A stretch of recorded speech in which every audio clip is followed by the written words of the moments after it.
Congratulations on the victory. I guess, my UFC debut went about as perfect as you can go, and then 15 very hard-fought minutes for your second fight. So just how happy are you with the performance in there?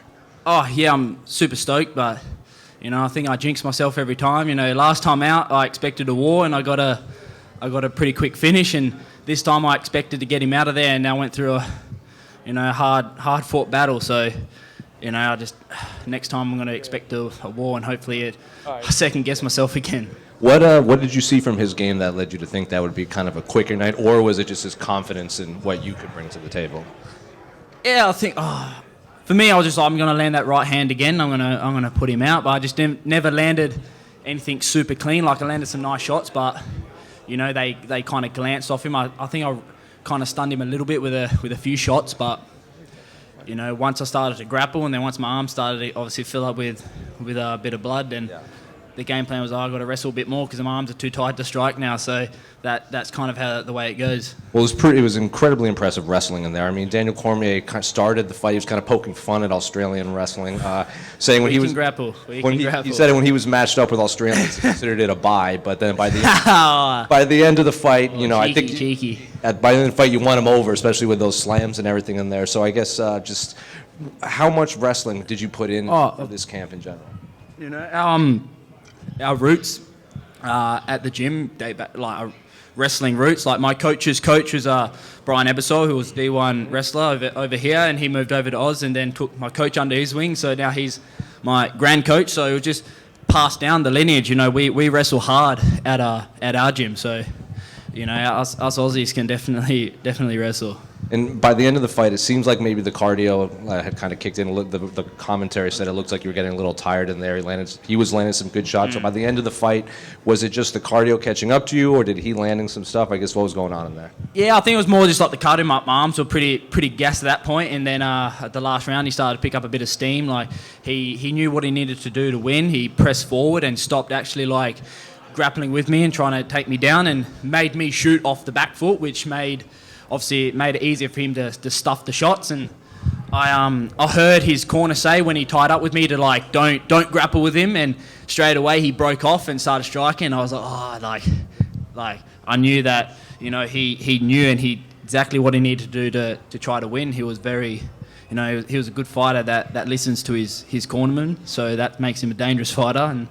And I just had to, stick in there and just fucking give it my best shot, and I got out of there with the win. I think that was Daniel Cormier. He was talking because he was coaching him. I don't think he just said get out of like disengage. He said at that top. Yeah, because I thought I was gonna say I don't think his corner team speaks English so much, and I was like, how can I understand that?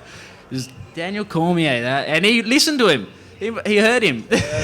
Because I guess he had the same coach as Habib when he would come to the States, so there might have been some. I don't know, but that's right. So I guess what do you want next for your career? I know there's this big fight night in Perth. That's 100% what I want next. Heard rumours that it's September, so that gives me good time to I'm not too banged up after this one, so it gives me a few weeks to kind of heal my little bumps and bruises and get straight back in there and get into prep. And then just last one for me, you want to fight in Perth, and you made your debut in Sydney, then you come to Newark. Do you like this fighting all over the world, meeting new fans, or do you kind of want to stay in there? That's part of the reason why I do it. I get to, a good perk of this job is getting to travel around and seeing the world, and one of the bucket list destinations was obviously to come over here, and obviously got to go check out, actually New York City, which was one of the bucket list, spots for me to actually go and see, and I got to do that this week. And this is why I do this. I love traveling around, get to perform, getting paid to do it. It's worth every penny, this sport. On the other side of things, I know DC was, like you said, being a little cheeky there, but they also kind of mentioned your name already with the likes of Robert Whittaker and Alexander Volkanovski and Jack Della Maddalena. I guess, what does that mean, 2 fights in, that you're already in the same sentence as these guys? Yeah, they put us on the map, obviously, so when they see another guy like me coming up through the ranks, their success puts more eyes on me, which everyone obviously gets to build off that. So obviously without them, I wouldn't be getting as much, say, recognition as I would be. Everyone knows now that, the talent pool in Australia, especially now in Perth, is becoming next level, and we're forced to be dealt with. Where does your mustache rank in UFC pound for pound? It's number one pound for pound, probably only second to Don Fry. That's he's always going to be all of number MMA one. history, So including. I'm a second place compared to him. Love it. Thank you. That's it. Over here. Oh, yep. You're a highly technical fighter. Mm-hmm. Which established fighter would you say your style most closely resembles?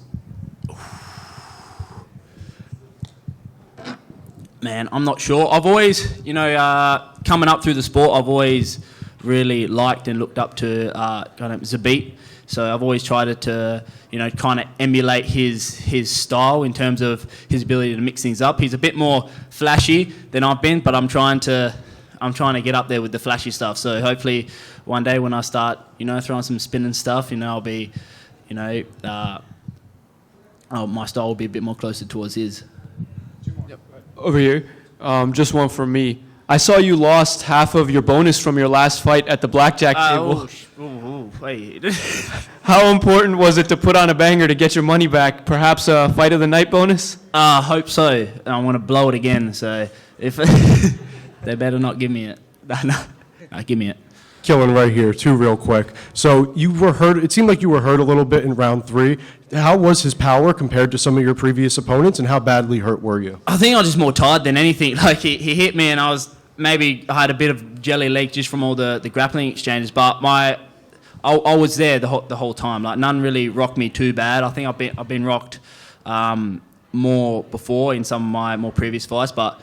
Yeah, I was very cautious of him, swinging wild. Especially last round, he started coming forward and swinging, and I was like, oh shit, don't get too close to one of them, because they'll take me out if one lands clean. So you're 2-0 in the UFC now. Are you ready for a ranked matchup soon, or do you want some more time to rise through the ranks? I'll take anyone at the moment. I don't really care. Like I'm a bit of a casual. I don't really know who's in my division other than some of the guys that are ranked. So. Any name that gets presented forward, I'm just going to say yes, and I'll figure out who they are afterwards.